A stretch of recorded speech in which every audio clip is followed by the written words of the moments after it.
manchette aujourd'hui, André Villeneuve, le maire de Lanoraie, nous parle de l'érosion des berges du fleuve.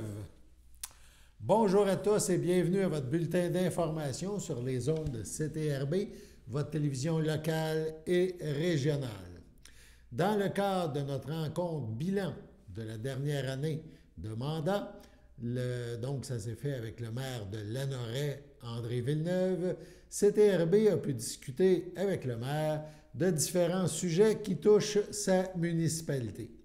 Cette émission bilan de l'année vous sera présentée en début d'année 2023, mais nous tenons à vous présenter un court extrait qui traite, entre autres, de l'érosion des berges du Saint-Laurent et de l'implication citoyenne et municipale dans ce dossier. On écoute, on regarde. Je te ramène avec la protection des berges parce que c'est un gros dossier, puis je pense qu'en 2023, on parlera d'autres choses de 2023, mais c'était une autre prise de conscience. Sûrement les citoyens, je sais que maintenant, il y a un comité là, qui a été formé, puis tout ça. C'est une autre des préoccupations de la ville, parce que dans le fond, même en termes de valeur de maison, quand tu perds du terrain par rapport à l'eau, c'est une grosse préoccupation. Bien, je vous dirais que moi, j'ai dit durant la campagne électorale, parce que ça avait été soulevé comme point pour le donner dans notre programme, comme quoi qu'on était pour s'occuper, parce qu'on ne laissera pas personne derrière. Et ne pas laisser personne derrière, ça veut dire s'occuper de notre monde. Et moi, je suis allé visiter des propriétés où c'est hallucinant. Oui, hein? C'est l'équivalent, il y en a une, entre autres, une propriété qui me vient en tête. Là, ils ont perdu, en termes de terrain, l'équivalent d'une maison unifamiliale 2 étages. Quelque chose, et plus, hein? Et plus. C'est fou, là. Puis c'est des assurances, on parle de plein de problématiques. Là. Parce que là, on met en péril l'intégrité du terrain, mais on met aussi en péril l'intégrité de la propriété, de la maison. Parce que la maison n'est pas très loin, à un moment donné, qu'est-ce qui va arriver? Alors ça, c'est dû à l'érosion des berges en très, très grande partie. Maintenant, ce qu'il faut savoir pour le public, là, il faut savoir qu'en 1958 ou à peu près, quand ils ont décidé d'ouvrir la voie maritime à l'allée, ils ont installé des trucs sur le fleuve, dont les reversoirs pendant Sorel. Il y a 3 ou 5 reversoirs ici aux îles de Sorel, et ils ont mis ça en place dans les années 60. Et ce faisant, ils ont augmenté le niveau du fleuve de Sorel au port de Montréal. Et quand on va voir la littérature scientifique, on se rend compte que dans la littérature, on nous dit que plus l'eau du fleuve est élevée, plus le bâtillage, donc les vagues provoquées par les navires marchands, vont créer de l'érosion. Alors donc, il y a vraiment une gestion aussi. Là. Puis, tu le sais, parce que je pense que tu es dans ces comités-là. Il y a aussi la gestion des eaux des Grands Lacs au complet. Là. Il y a des ouvertures de barrages. On ne sait pas. Il y a à peu près 1 mois et demi, 2 mois, l'eau était très basse. Aussi, alors, pourquoi on a fait ça? Pourquoi? Puis on n'est pas en train de dire on ne veut plus que les bateaux passent, c'est pas ça. Non. Puis on pourra parler des bateaux de plaisance aussi après.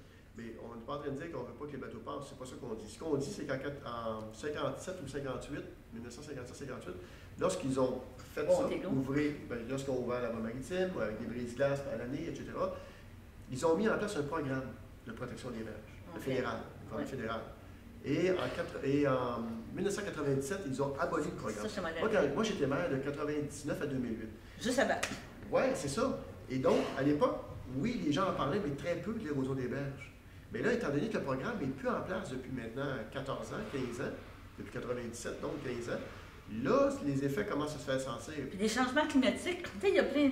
Le niveau du fleuve, il y a les tonnages des bateaux. Le tonnage des bateaux, le nombre de bateaux. Le nombre de bateaux, le tonnage, moi je reste sur le bord du fleuve, que tu le vois, le nombre de bateaux, le tonnage, comme on disait, la vitesse, c'est toutes des choses, on le voit, là, on le vit au jour le jour. Et moi, je suis allé au Parlement à Ottawa, comparaître devant le comité des transports à Ottawa, il y a à peu près 1 mois. Oui. Et puis, moi, je leur ai dit, écoutez, qui a autorisé les reversoirs? Qui a autorisé plus de bateaux? Qui a autorisé la vitesse des bateaux? Qui a autorisé les constructions de barrages? Oui. Aux îles, dans en amont, en amont et en aval aussi. Ça dépend où on se situe par rapport au fleuve. Alors, qui a autorisé le dragage? Parce qu'il y en a eu du dragage, il y en a eu beaucoup. Là, vous voulez améliorer Contrecœur, vous voulez ouvrir Contrecœur, qui est en face de chez vous, ça. C'est encore dans l'avenir, c'est un projet. Bon. Mais si on regarde toutes les autorisations qui ont été données au cours des 100 dernières années, c'est le fédéral. Donc, ça va de soi que le fédéral... Prenez vos responsabilités. Ben, ils doivent prendre ses responsabilités. Et moi, je dis, c'est autant au niveau municipal qu'au niveau national, moi, je dis que si la voie navigable a été profitable sur le plan économique pour le Québec, a été profitable sur le plan économique pour l'Ontario, pour le Canada dans son ensemble, on a le devoir, comme nation, on a le devoir comme collectivité, de s'assurer que les gens qui qui subissent des préjudices à cause de cela, ben, qu'on les protège, qu'on remette. Donc, tout ce qu'on dit, c'est remettez le programme que vous avez aboli en 97, remettez-le en place, mais remettez-le en place en vous assurant que les méthodes, il n'y a pas justement, c'est pas une question juste d'argent, là. Il faut s'assurer que les gens vont avoir un soutien quant à... Il faut prendre propriété par propriété, faire une fiche technique de chaque propriété pour s'assurer qu'on a toutes les informations nécessaires. Il y a des... Je vais vite un peu, puis je mélange les trucs, là, mais juste vous dire que présentement, il y a des chercheurs qui sont dans un laboratoire. Ils ont créé un bassin d'eau et ils font de la simulation de vagues. Et ils ont vraiment développé des techniques pour protéger les berges contre l'érosion. Alors là, maintenant, vu toutes ces avancées-là, il faut remettre un programme en place, que le fédéral remette un programme en place en utilisant justement l'ensemble des données qui ont été colligées depuis 10, 15, 20 ans, qui permettraient de faire des interventions intelligentes tout le long des berges. Et ça, là, on a le devoir de faire ça. Puis je pense que les gens aussi étaient conscients de ceux qui sont bâtis, là, parce que j'en connais quelques-uns, qui sont bâtis, ils en ont mis des protections sur leur berge. Ils ont protégé leur terrain, puis ils ont fait des remblais. Puis ça part, là. Ça ne résiste pas. Ben, c'est pas des constructions de 40 ans, 60 ans. Là. Regardez bien, encore là, la littérature scientifique, c'est ce que je disais aux parlementaires à Ottawa, c'est que s'il y a une propriété qui installe son mur de protection. Là, elle ne peut pas le faire. Là, c'est compliqué. Là, ça prend des autorisations municipales, provinciales, fédérales. Une chatte, ils ne trouvent pas ses chatons. C'est compliqué. Hein? Ce n'est pas une question d'argent, c'est que c'est très compliqué. Et après ça, il y a aussi une question d'argent. Et si une propriété se protège sa berge, il faut savoir que, ce faisant, ça peut induire des dégâts à côté, en amont ou en aval. Ça peut induire des dégâts des propriétés adjacentes. Alors, il ne faut pas faire ça. C'est ce que nous dit la littérature scientifique. Il ne faut pas agir à la pièce. Non. Il faut se donner un plan d'ensemble puis dire, voici le plan, c'est cela. On intervient, mais de façon intelligente, coordonnée, sur une rive ou sur l'autre, mais il faut le faire intelligemment. Là, on le fait à la pièce. On le fait à la pièce. Et ce faisant, ben, on crée des situations qui induisent des dégâts chez le voisin. Ou même, pire, c'est que la personne qui le fait juste chez elle, ben, elle est assaillie de gauche à droite par les vagues de bâtillage, les vagues de bateaux. Puis dans le fond, son mur est attaqué aussi. Ça ne marche pas. Ça marche pas. On ne faut pas le faire à la pièce. Il faut le faire, il faut se donner un plan d'ensemble. C'est ce qu'on dit au fédéral. Tu voulais juste, pour terminer ce point-là, tu voulais me parler des bateaux de plaisanciers aussi. Avant d'aller aux bateaux de plaisanciers, pas l'oublier. Moi, je veux juste dire aux gens qui nous écoutent, regardez là, présentement, il y a un comité qui est en train de se former. Là, il est créé de façon informelle pour l'instant. Il y a des gens de Lanoret qui siègent là-dessus. Il y a des gens de Saint-Ignace-de-Loyola. Il y a des gens de l'île du Pas, Visitation l'île du Pas. Il y a des gens de Berthierville. Il y a des gens de Saint-Barthélemy, probablement. Alors, il y a de plus en plus de gens qui se joignent à ce comité-là. On a même eu dernièrement des appels des gens de Repentigny qui voudraient se joindre au comité. Alors, l'idée, c'est de créer un comité. Et là, on lui donnera un nom éventuellement. On lui donnera un statut aussi, une OSBL. On créera une OSBL pour le comité. Et on ira chercher aussi, évidemment, des appuis populaires, des gens qui veulent bien signer à être membres du comité. Est-ce que ça va coûter quelque chose? Je ne sais pas, mais je pense non, mais c'est parce que c'est important, parce que... En fait, l'idée, c'est de créer un crescendo, donc d'amener la population.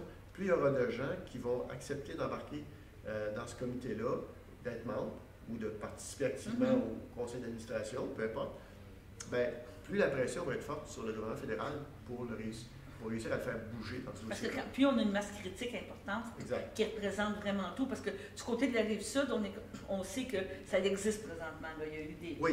Il y a eu des... Varennes, Verchères et... il y a Varennes, Verchères et Contrecoeur. C'est des citoyens qui se sont... Comme on fait ici, c'est des citoyens qui ont créé un comité et il y a une demande de recours collectif. Il y a des avocats qui ont travaillé avec eux puis qui ont déposé devant la Cour une demande de recours collectif qui a été acceptée par la Cour.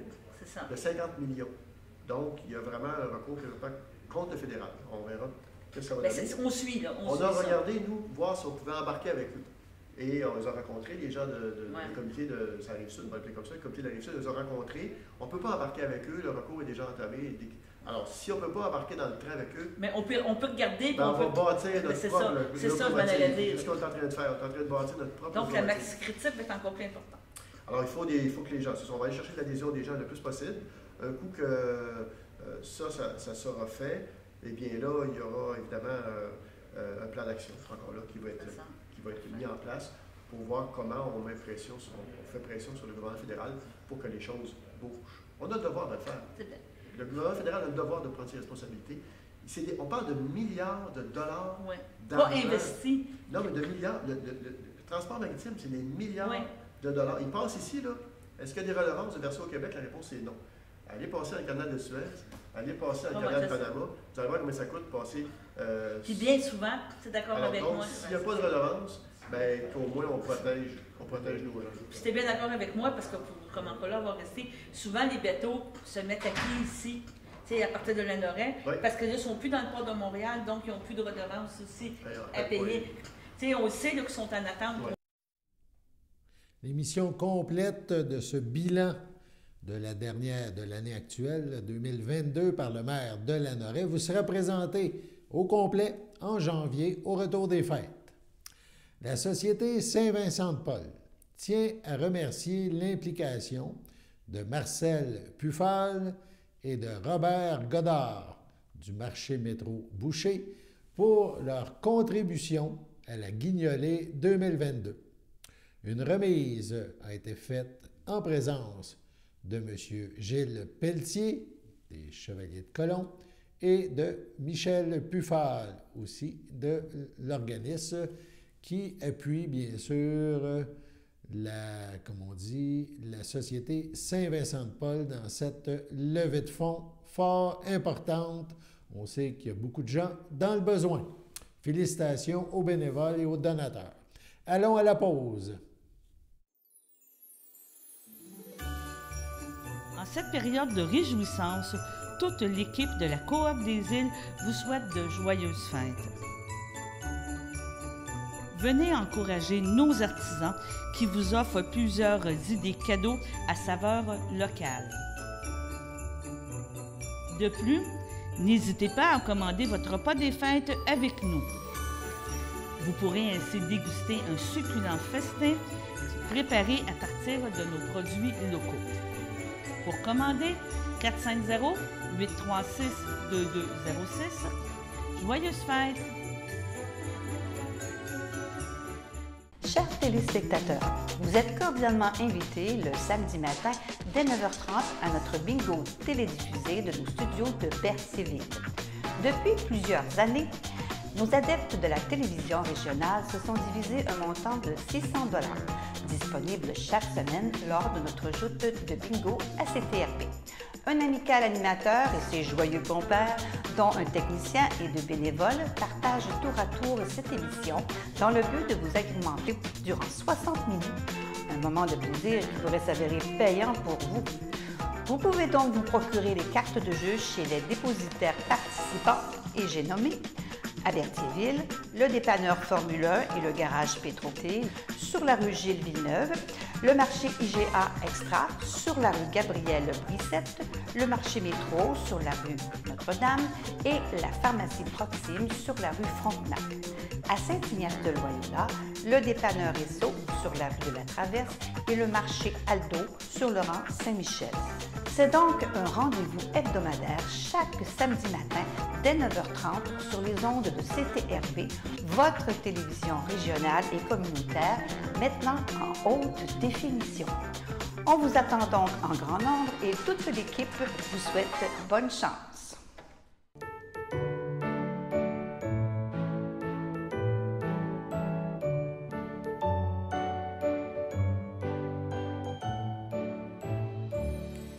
En ce 15 décembre, voici les anniversaires. Tout d'abord, la FADOC de l'Île-du-Pas désire souhaiter bonne fête à Michel Moreau et à Wilfrid Lannoy. Le Centre d'action bénévole d'Autrey, le Cabas, souhaite bonne fête à Viviane Bonnet et les filles d'Isabelle de Berthier souhaitent un heureux anniversaire à Françoise Gervais. On poursuit maintenant nos informations. La Chambre de commerce et d'industrie Berthier d'Autrey, en collaboration avec la firme Vis-à-vis et la CSST, organise un groupe visant à former, donc on parle de formation, pour former des secouristes en milieu de travail. La formation se tiendra sur 2 jours à Berthierville. La date n'est pas confirmée, mais on parle de la mi-février. Le coût d'inscription sera de 128 $ plus les taxes.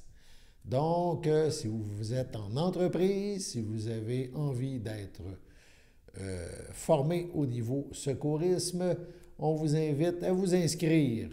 Donc, dès maintenant, vous devez communiquer avec le directeur de la Chambre de commerce et d'industrie Berthier d'Autrey, Alain Vaillancourt, le numéro 450-836-4689, le poste 1.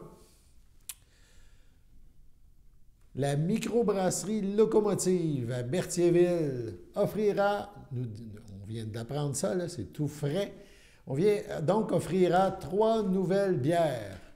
Donc, 3 nouvelles bières originales, et ce, dès dimanche.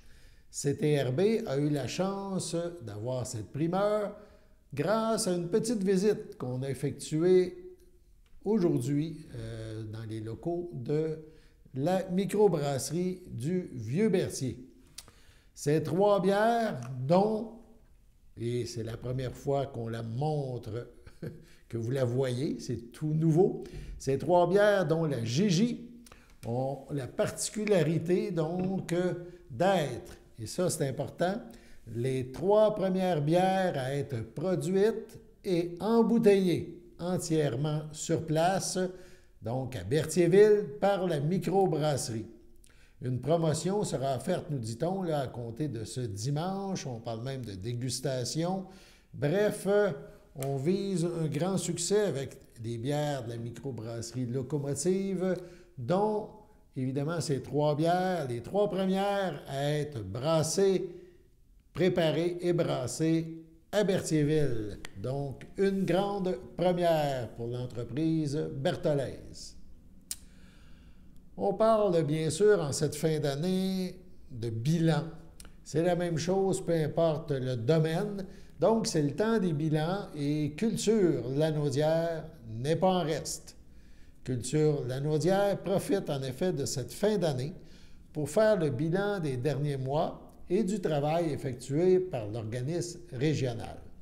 La directrice générale de Culture Lanaudière, André Saint-Georges, laisse savoir que cet automne, l'organisme a eu le plaisir d'aller à la rencontre des artistes en arts visuels et en métiers d'art lors de séances d'information, servant à leur annoncer une nouvelle initiative intitulée provisoirement Lanaudière Art Actuel. Le but de ce projet est de soutenir la c'est difficile à dire, la professionnalisation, oui, et remédier aux problèmes de l'application de la politique d'intégration des arts à l'architecture et à l'environnement des bâtiments et des sites gouvernementaux et publics. On connaît ça, ce programme-là, c'est communément appelé la politique du 1%. Elle rappelle que pour ceux et celles qui n'ont pas pu assister à ces séances Culture Lanaudière, vous reviendra en début de la prochaine année avec un compte-rendu et davantage de détails. Mme Saint-Georges ajoute dans son message de fin d'année, et on la cite, « Nous avons aussi appris dernièrement que nous devenions propriétaires du domaine Hexagone Lanaudière, portail des ressources culturelles et patrimoniales de la région, qui appartenait autrefois à la table des préfets de Lanaudière et les 6 MRC. Nous avons bien hâte de vous dévoiler nos plans de restructuration de ce site Internet. » La boutique culturelle lanaudoise, le 4673, est aussi fière partenaire du magazine Continuité en étant la boutique officielle de la vente des œuvres issues des 7 merveilles en patrimoine bâti du Québec. Donc, vous êtes invités à découvrir ce magnifique projet ainsi que la plus récente édition du magazine qui présente les 7 merveilles et qui est aussi disponible sur le 4670.ca. Culture Lanaudière a de plus renouvelé l'entente de partenariat territorial en lien avec la collectivité de la région de Lanaudière ainsi qu'avec le Conseil des arts et des lettres du Québec pour 2023-2025.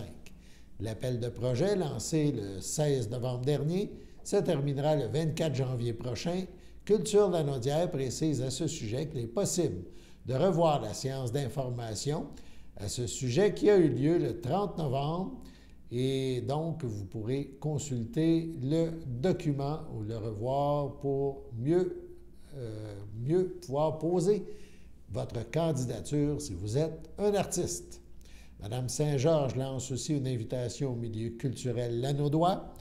Pour les gens intéressés à devenir membres de Culture Lanaudière, de dire la directrice générale, sachez que l'adhésion pour 2023-2024 débute le 1er avril prochain jusqu'au 30 mars 2024. Mais en devenant membre dès maintenant, il sera possible d'obtenir près de 4 mois de plus, donc à votre adhésion annuelle. Concernant la prochaine année, Mme Saint-Georges parle de projets.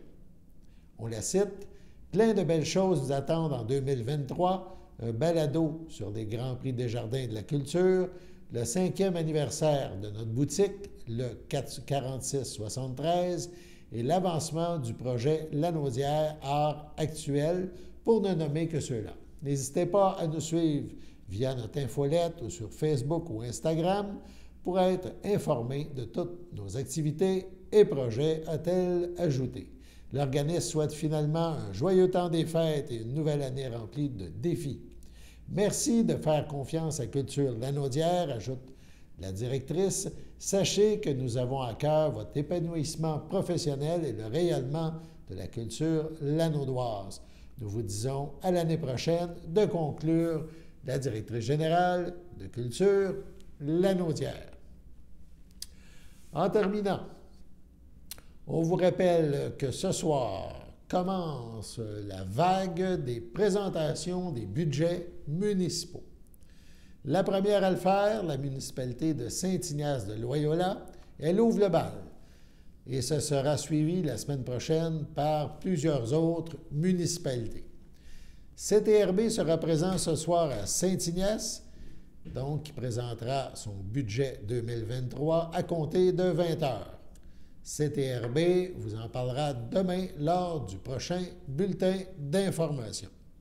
Sur ce, allons à la pause.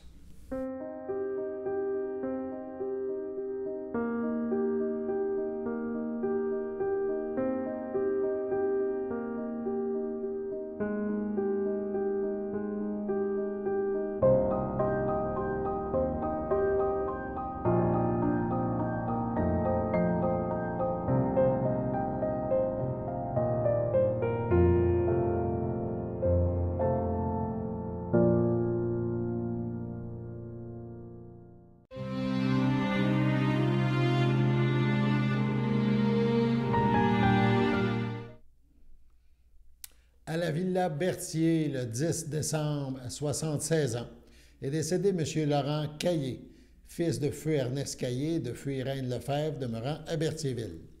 Il laisse dans le deuil sa fille Mélanie Caillé et ses enfants, ses sœurs, son frère, son beau-frère, Madeleine Caillé, Gisèle Caillé, Gilles Lemieux, Marcel Caillé, feu Normande Courchaine, sa cousine Céline Baribeau, ainsi que plusieurs neveux, nièces, autres parents et amis. Selon les volontés du défunt, la dépouille mortelle ne sera pas exposée et une cérémonie aura lieu en toute intimité à une date ultérieure. Au CHDL de Saint-Charles-Borromée, le 30 novembre, à 82 ans, est décédé M. André Roy, époux de André Plante, fils de feu Victoire, Massé de feu Maurice Roy, demeurant à Saint-Barthélemy.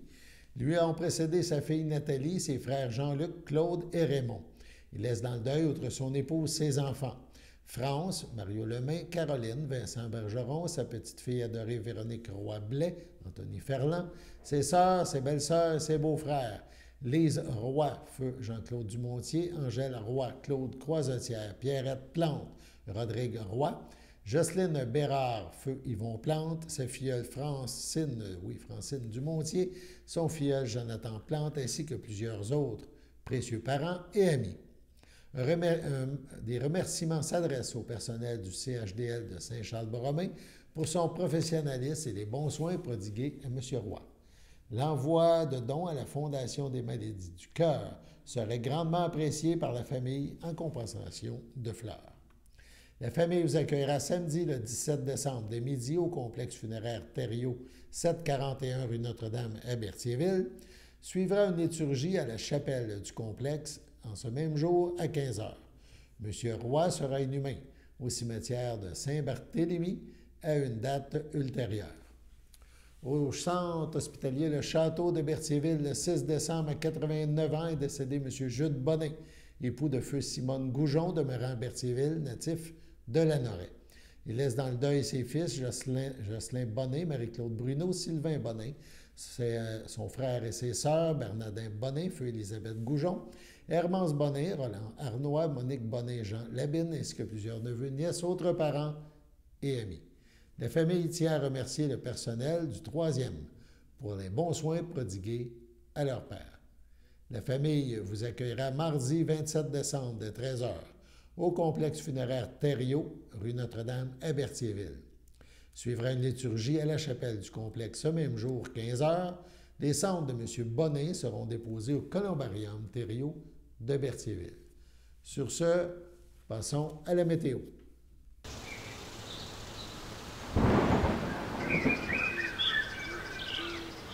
Bienvenue à votre météo de cette semaine. Aujourd'hui, jeudi après-midi, ce sera un ciel variable, une température de 5, un temps ressenti de 0. Jeudi soir, c'est nuageux avec éclaircies, une température de 1, un temps ressenti de -4. Jeudi nuit, c'est plutôt nuageux, une température de 0, un temps ressenti de -6. Vendredi matin, c'est nuageux avec quelques flocons, une température de 0, un temps ressenti de -6, moins de 1 cm de neige.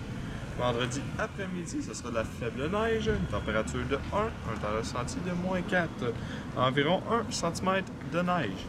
Vendredi soir, ce sera de la neige, une température de 0, un temps ressenti de -6, environ 2 à 4 cm de neige. Et voilà, c'était tout pour votre météo.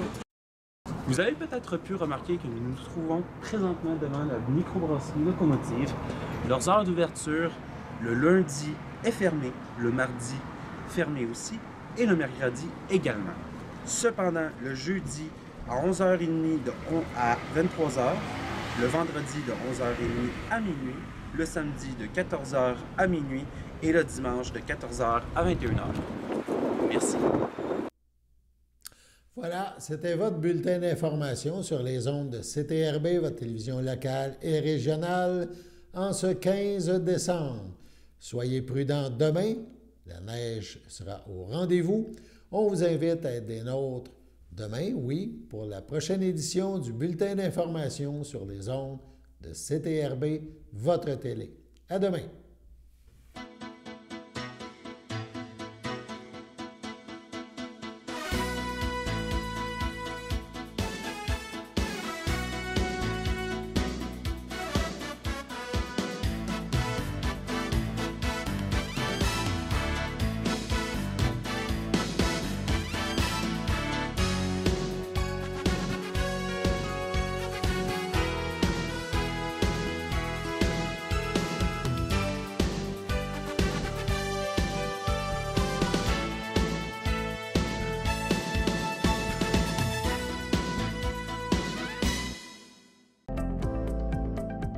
Les télévisions communautaires autonomes du Québec, ce sont les télévisions les plus importantes parce qu'elles sont proches de la communauté.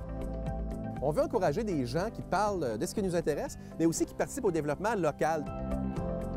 Mais c'est fini le temps là, où on allait lire une affaire qui a été écrite avant hier au bout du monde. Non! Tu veux savoir ce qui se passe chez vous?